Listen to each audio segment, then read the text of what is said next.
Welcome to 99 TV. నేను బ్రహ్మనాయుడు. అంబటి గొడవలోకి ఆమంచి తోట entry. మాజీ మంత్రి వైకాపా సీనియర్ నేత అంబటి రాంబాబు గారి మీద జరిగినటువంటి దాడి, ఆ తర్వాత ఆయన్ని రిమాండ్కి పంపినటువంటి విధానం, ఇవన్నీ కూడా రాష్ట్ర వ్యాప్తంగా అనేక రకాల చర్చలకు దావతీశాయి. ఎందుకంటే గతంలో చంద్రబాబు గారిని, ఆయన కుమారుడు లోకేష్ గారిని వల్లభనేని వంశీ, కొడాల నాని లాంటి వ్యక్తులు పరుష పదజాలంతో ఇష్టానుసారంగా కొన్ని వేల సార్లు, లక్షల సార్లు దూషించినప్పటికీ కనీసం వారి ఇంటి ముందుకు పోయి వారిని ఇంగిచ్చేటువంటి ధైర్యం కూడా టీడీపీ శ్రేణులు చేయలేకపోయారు. సో అంబటి రాంబాబు మీద ఇంత దాడి మరి వాళ్ళు చేయగలిగారు అని చెప్పేసి ఒక చర్చ గత 20 రోజుల నుంచి ఆంధ్రప్రదేశ్ రాజకీయాల్లో జరుగుతున్నటువంటి మాట వాస్తవం. అయితే అంబటి రాంబాబు గారు 18 రోజుల పాటు రాజమండ్రి సెంట్రల్ జైల్లో మరి ఆయన రిమాండ్ ఖైదీగా ఉన్నటువంటి పరిస్థితి. ఆ తర్వాత ఆయనకి బెయిల్ వచ్చింది. బెయిల్ వచ్చిన తర్వాత మరి రాజమండ్రి నుంచి ఆయన గుంటూరు తన నివాసానికి చేరుకునేంత వరకు కూడా అడుగడుగున ఆయనకి పబ్లిక్ బ్రహ్మరథం పట్టినటువంటి మాట వాస్తవం.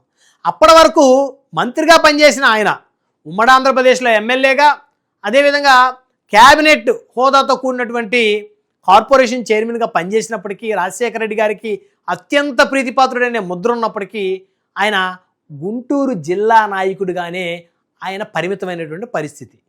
అంటే 2019లో ఎమ్మెల్యే అయ్యారు, దానికి ముందు 1989లో ఎమ్మెల్యే అయ్యారు. అంటే మళ్ళీ ఆయన ఎమ్మెల్యే కావడానికి 30 సంవత్సరాలు పెట్టిన పరిస్థితి. సో మంత్రిగా చేసినప్పటికీ కూడా కేవలం గుంటూరు జిల్లా నాయకుడిగానే పరిమితమైన పరిస్థితి. ఎప్పుడైతే ఆయన ఇంటి మీద తెలుగుదేశం పార్టీ శ్రేణులు 7 గంటల పాటు దమనకాండ సృష్టించారో అంబటి రాష్ట్ర స్థాయి నాయకుడిగా పెద్ద ఎత్తున ఎస్టాబ్లిష్ అయినటువంటి మాట వాస్తవం.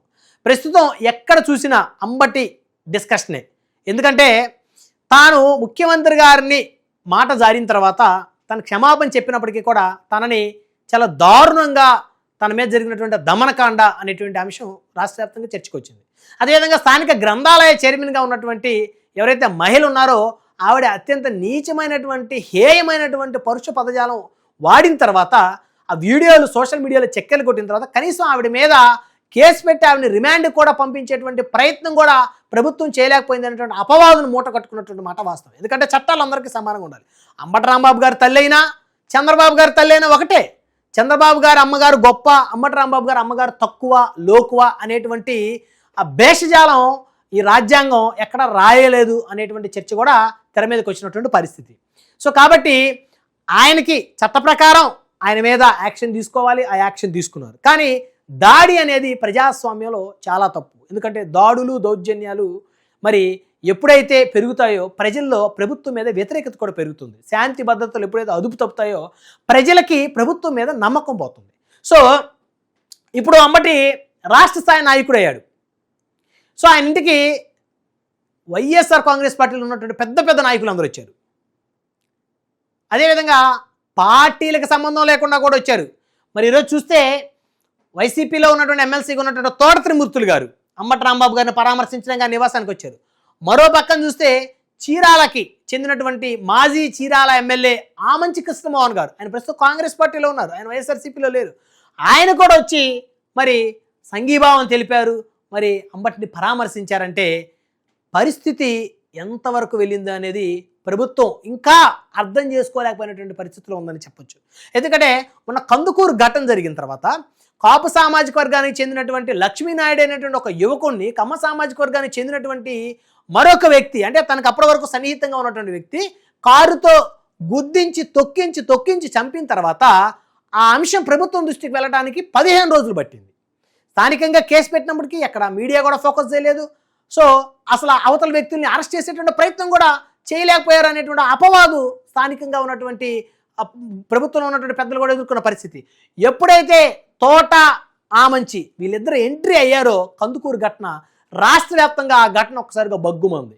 సాక్షాత్తు హోంమంత్రి దిగొచ్చి మరి ఆ కుటుంబానికి నష్టపరిహారం ప్రకటించాల్సినటువంటి పరిస్థితి వచ్చిందంటే దానికి ఆ రోజు ప్రధానమైనటువంటి కారణం తోట త్రిమూర్తులు, ఆమంచి కృష్ణమోహన్. ఎందుకంటే వాళ్ళిద్దరూ క్రెడిబిలిటీ ఉన్నటువంటి నాయకులు వారి సామాజిక వర్గంలో.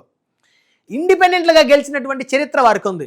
తోట త్రిమూర్తులు గారు రామచంద్రాపురం నియోజకవర్గంలో ఇండిపెండెంట్గా ఎమ్మెల్యేగా గెలిచినటువంటి చరిత్ర ఆయనకు ఉంది గతంలో. సరే ఆ తర్వాత ఆయన తెలుగుదేశం పార్టీలో గెలిచారు ఎమ్మెల్యేగా. సో ఆ తర్వాత వైఎస్ఆర్సీపీలో ఓడిపోయినప్పటికి కూడా ఎమ్మెల్యేగా ఎమ్మెల్సీ ఇచ్చి జగన్మోహన్ రెడ్డి గారు ఆయన ప్రోత్సహించిన పరిస్థితి. మరోపక్క ఆమంచి కృష్ణమోహన్ గారు, ఆయన గతంలో కాంగ్రెస్ పార్టీలో ఎమ్మెల్యే గెలిచారు ఉమ్మడి ప్రకాశం జిల్లా చీరాల నుంచి. అదేవిధంగా మరొకసారి ఆయన 2014 ఇండిపెండెంట్గా పోటీ చేసి ఎమ్మెల్యేగా గెలిచినటువంటి పరిస్థితి. తన సామాజిక వర్గం ఓట్లు 10,000 ఉన్నప్పటికీ తాను ఇండిపెండెంట్గా గెలిచినటువంటి పరిస్థితి. అంటే ఈ ఇద్దరు నాయకులకి మిగతా వారితో కంపేర్ చేస్తే వారి సామాజిక వర్గంలో క్రెడిబిలిటీ ఉన్నటువంటి మాట వాస్తవం. ఎందుకంటే కొంతమంది ఇప్పుడు కొత్తగా ఎమ్మెల్యేలు అయినటువంటి వ్యక్తులు అనేక సామాజిక వర్గాల్లో వన్ టైం ఎమ్మెల్యేలుగా మిగిలిపోబోతా ఉన్నారు. ఎందుకంటే వారి సామాజిక వర్గానికి చేసేటువంటి సేవ ఉండదు, వారికి ఓట్లు వేసినటువంటి నియోజకవర్గ ప్రజలకి చేసేటువంటి సేవ ఉండదు. కేవలం ఈ 5 సంవత్సరాల పాటు ఆర్థికంగా లాభపడ్డామా, దోచుకున్నామా, వెళ్ళిపోయామా అనే కాన్సెప్ట్లో చాలామంది ఎమ్మెల్యేలు ఉన్నటువంటి పరిస్థితి ఉంది. కానీ ఇలాంటి నాయకులు మరి దాదాపు 20 సంవత్సరాల నుంచి 25 సంవత్సరాల నుంచి ఆ నియోజకవర్గంలో వారి జిల్లాల్లో మరి ఏకఛత్రాధిపత్యం వహిస్తూ గెలిచిన ఓడిన మరి ఒక పార్టీకి వర్గానికి నాయకులుగా కొనసాగుతున్నటువంటి వ్యక్తులు వీరు. సో ఇప్పుడు వీళ్ళిద్దరూ వచ్చి మద్దతు ప్రకటించినటువంటి పరిస్థితి. ఇంకా అనేక మంది వచ్చారు, మాజీ ఎమ్మెల్యేలు, మాజీ మంత్రులు. అయితే గతంలో కందుకూరు ఇష్యూ ఏదైతే ఉందో వీళ్ళిద్దరు ఎంట్రీ అవడంతో ఎపిసోడ్ పూర్తిగా మారిపోయింది. సో ఇప్పుడు కూడా అంబటికి అండగా అటు తోట ఇటు ఆమంచి వాళ్ళిద్దరు వచ్చినటువంటి ఈ ఎపిసోడ్ చూస్తే రానున్న రోజుల్లో ఈ పరిస్థితులు ఎటువైపు దారి తీయబోతా ఉన్నాయి. ఎందుకంటే ఇప్పటివరకు కూడా వీళ్ళిద్దరూ గట్టిగా గలం ఇప్పలేదు. సో తోట త్రిమూర్తులు గారు ప్రెస్ మీట్ పెట్టారు, ఖండించారు. సో ఆమంచి కృష్ణమోహన్ గారు, అంబటి రాంబాబు గారు సంబంధించిన ఎపిసోడ్ ఇప్పటివరకు ఆయన మాట్లాడిన పరిస్థితి లేదు.